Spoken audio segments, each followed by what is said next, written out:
Hey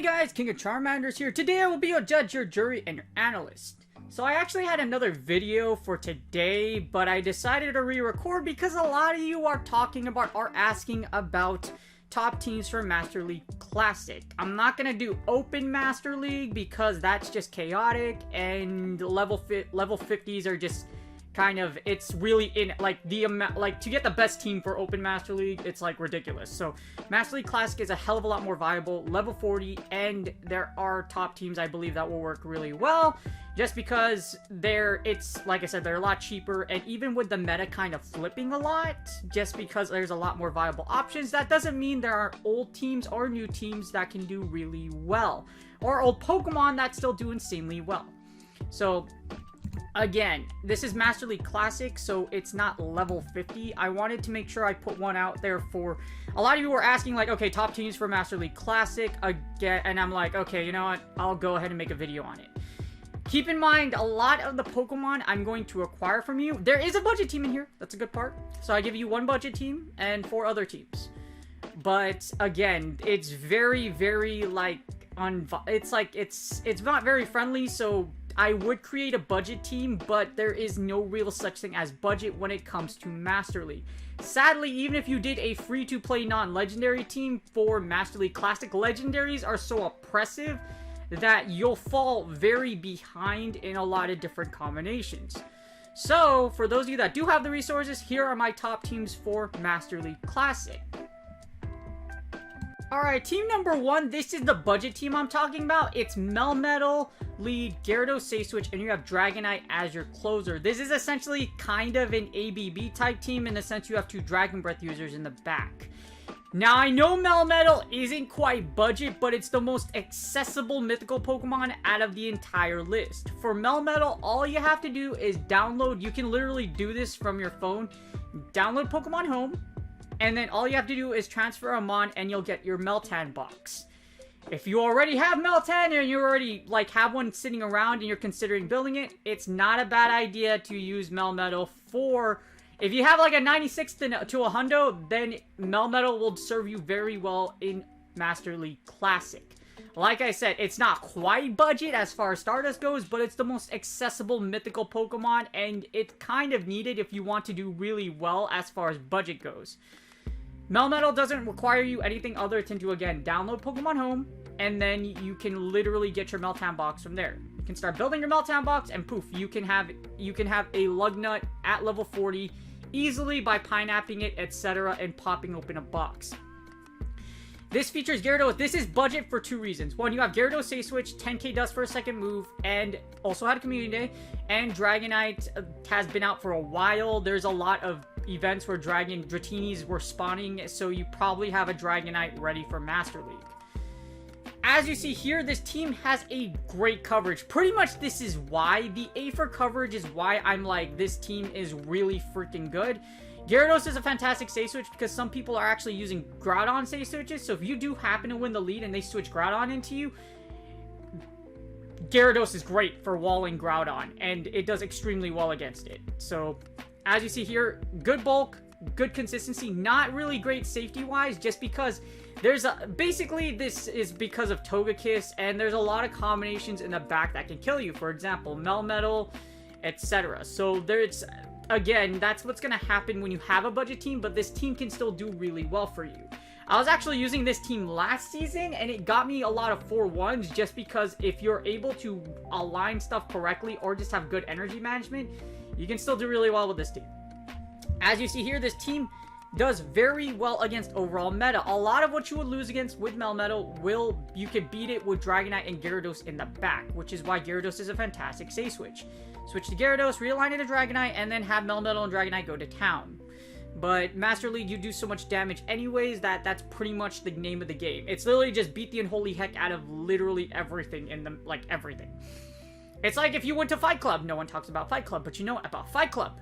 Fight Club, you fight, and it's basically it. You beat the whole heck out of each other, and you don't tell anybody. Well, you won't really live to tell the tale because Master League just has so much damage. Your power level will be over 9,000. Well, in this case, over 40. But sadly, there's no other. That's actually a bad reference because there's no Pokemon that goes over 9,000 CP right now, unless it's like the Rocket Leaders or like raid bosses. Anyways, as you see here, your potential threats overall are going to be other Melmetals and Regirock. The reason why Ho-Oh isn't going to beat Melmetal convincingly, the thing about Ho-Oh, as you see here, so for Ho-Oh, Rock Slide, you win the 2 shield with Rock Slide.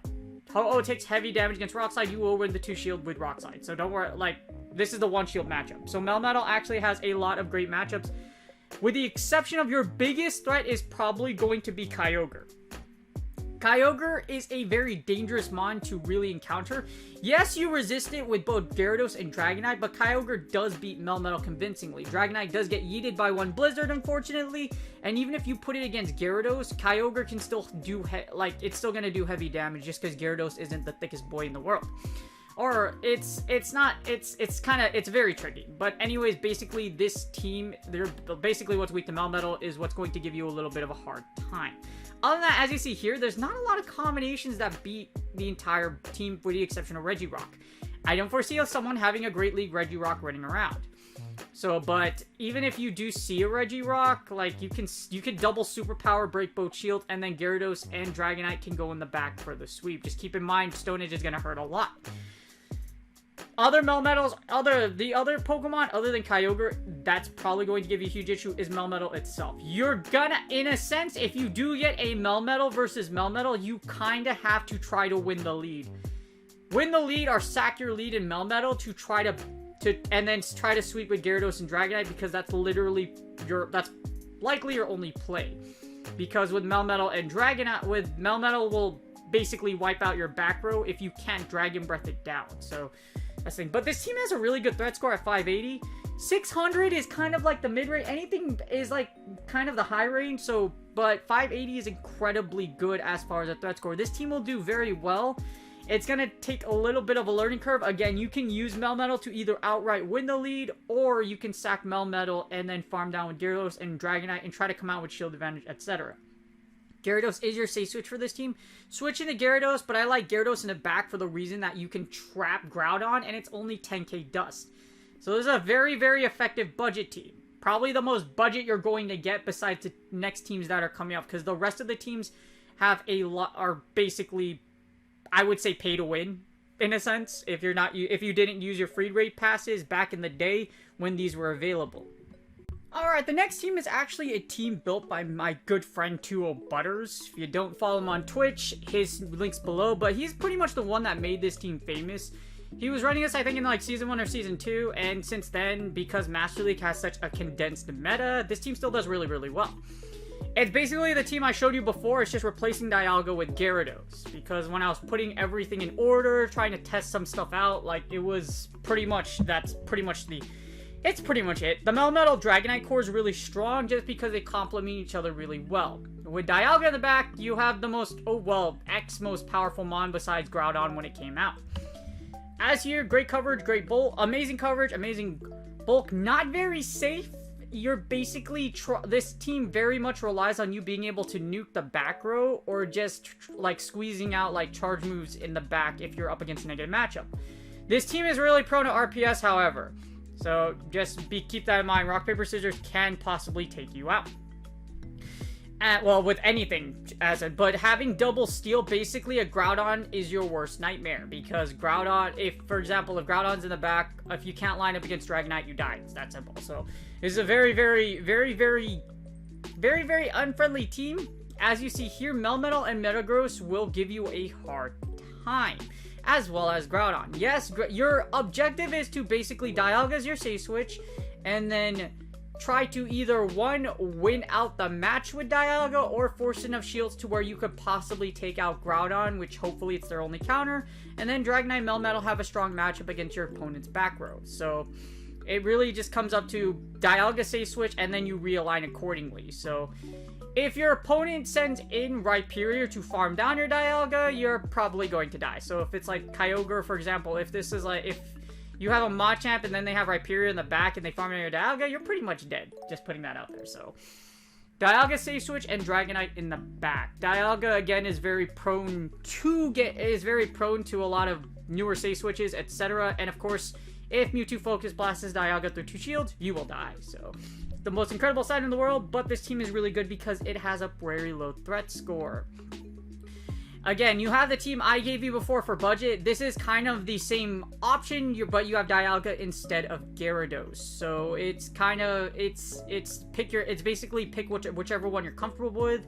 But this team does fall to Groudon pretty hard. Like, you don't have 2 things against Groudon because Groudon has a really strong match against Dialga.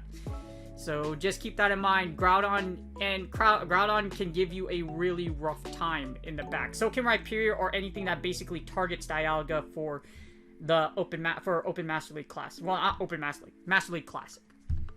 Alright, so the next team has Yveltal. So Yveltal is actually really good for the sheer reason that it pretty much destroys Giratina Origin, as well as covers the Steel typing because Focus Blast beats every Steel type to oblivion. Yveltal also has a really strong matchup against Mewtwo. If Mewtwo can't hit a Focus Blast, you basically win, or if Yveltal has shield advantage. Just keep in mind, because Snarl is slow, Mewtwo can outpace you, get to a Focus Blast, and annihilate you, which is why Mewtwo is really good. But you have Mewtwo in this team as well. As you see, this is Yveltal League, Mewtwo Safe Switch, Melmetal to close out.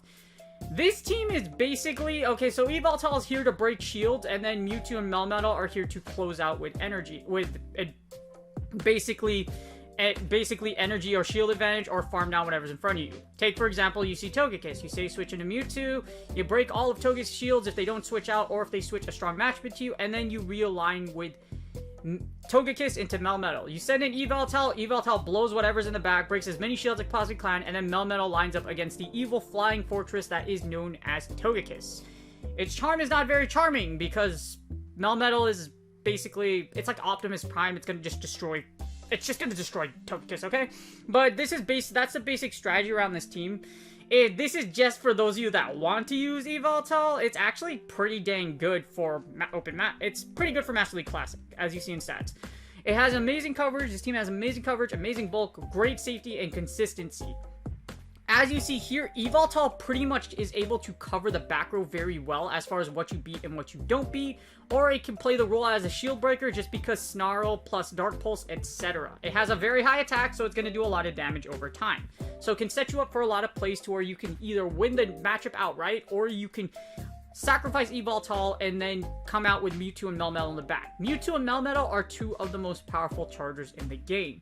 Because of that, Mewtwo and Melmetal could probably outpace whatever your opponent has in the back, or have a really good matchup against them. So that's the basic strategy with this team. As you see here, Ho can give you a hard time, but with Yveltal, you could sack Yveltal and send in Mewtwo, blast Ho-Oh to oblivion, and close out with like shield or energy advantage, etc.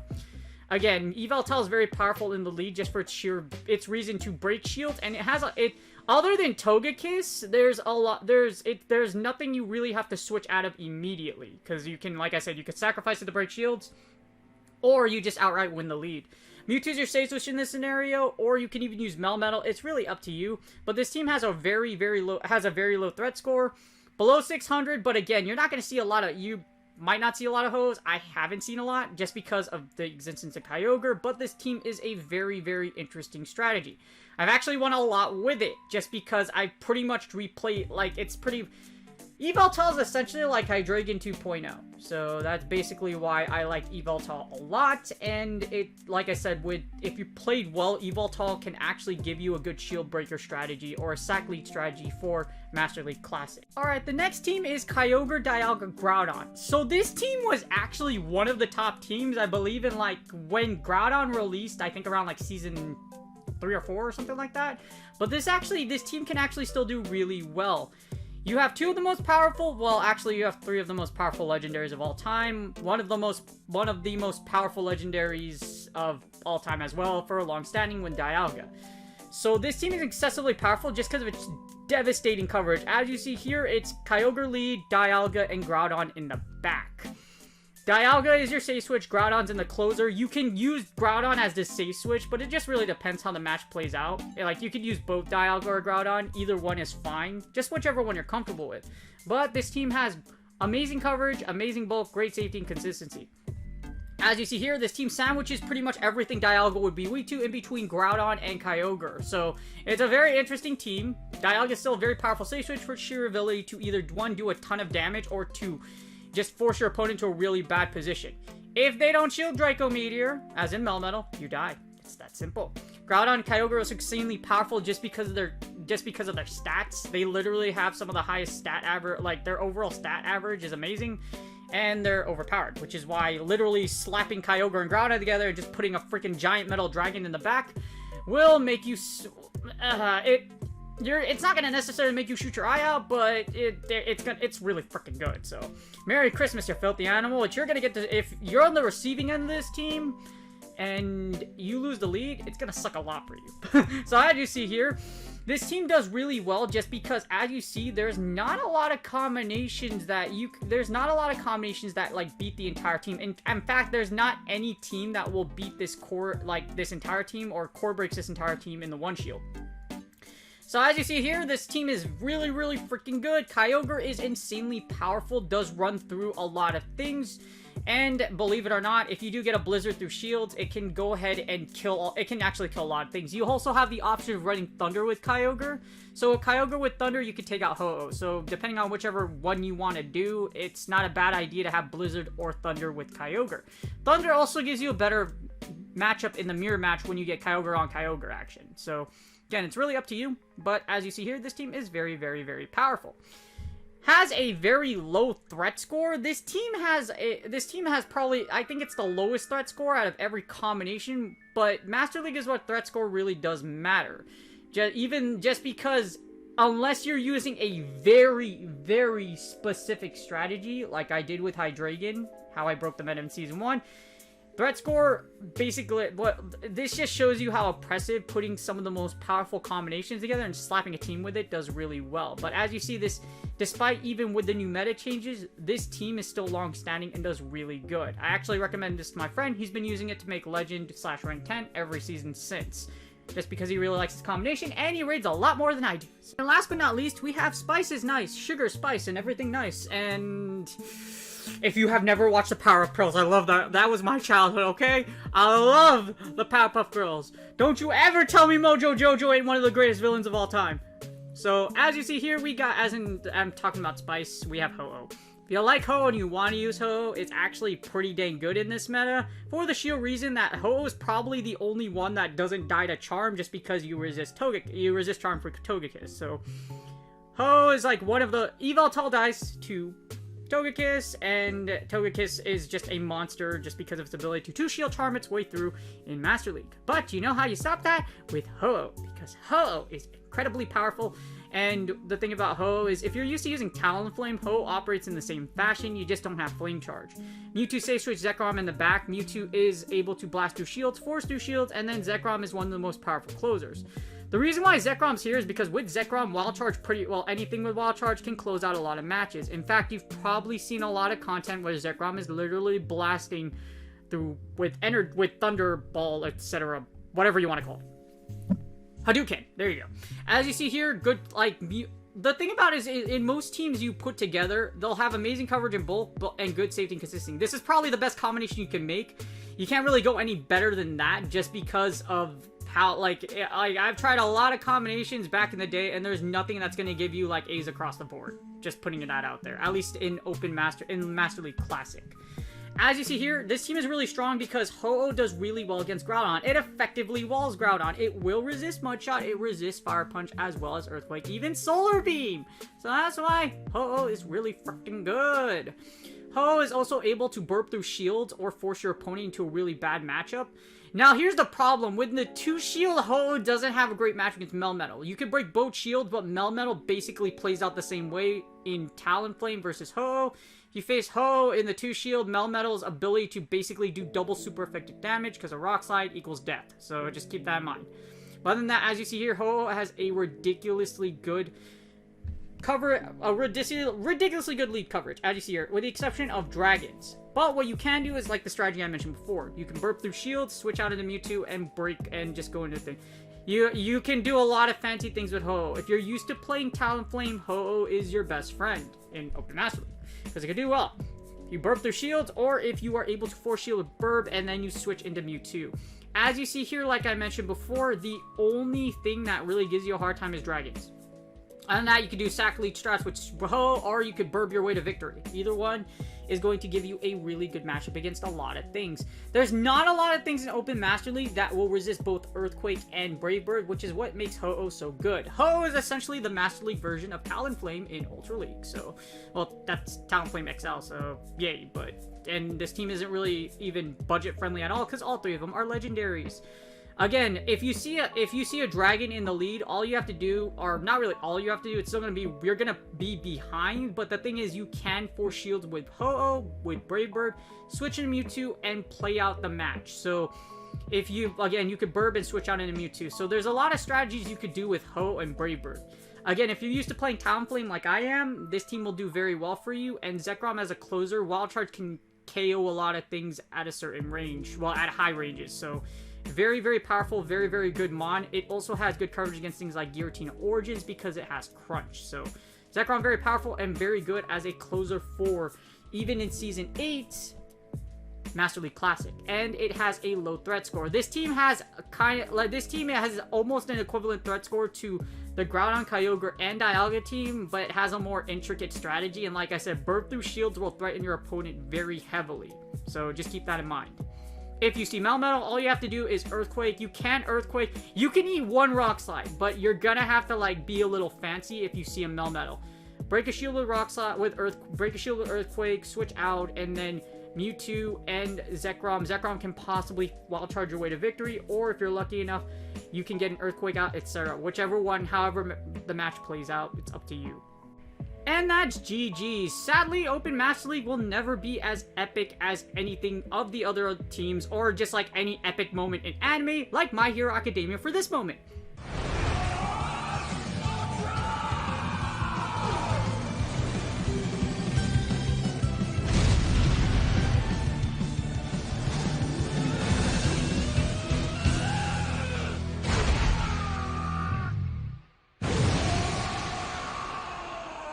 Damn, that was a good movie. Anyways, I hope you guys enjoyed that. I'll start doing that a lot more. One of my friends recommended is, why don't you just put a cool anime clip at the end of the video?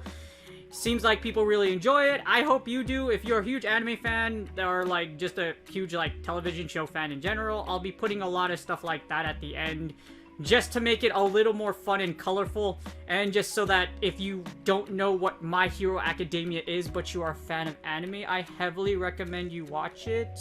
You might not like it, but, you know, it's one of the most popular animes in the world right now, and it's really freaking good. Sadly, nothing in Go Battle League will be as epic as that moment as long as the game continues to lag. So sadly, lag is probably going to, if lag affects you in Open Master League, it's an absolute nightmare, or in Master League Classic, just because everything does so much damage. Likely, when you come back from lag, however the lag affected you, you're probably already dead. Just keep that in mind, so top lefting is in your best interest. However, hopefully these teams do help you out. Hopefully that budget team does help you out. I tried to make one without a legendary, but it's just so hard.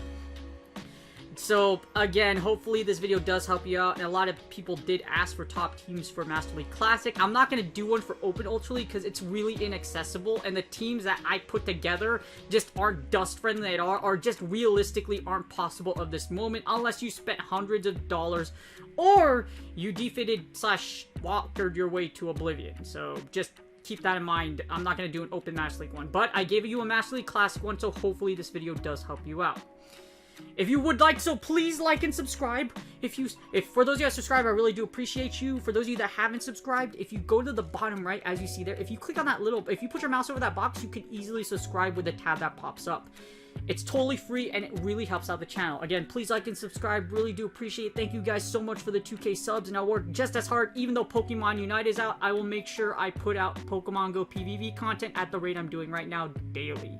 Again, really appreciate the support. Good luck in your Battle League sets, and I really hope you guys do well in Master League Classic or Element Cup, whichever one you decide, and I will see you guys on the next video. Ciao!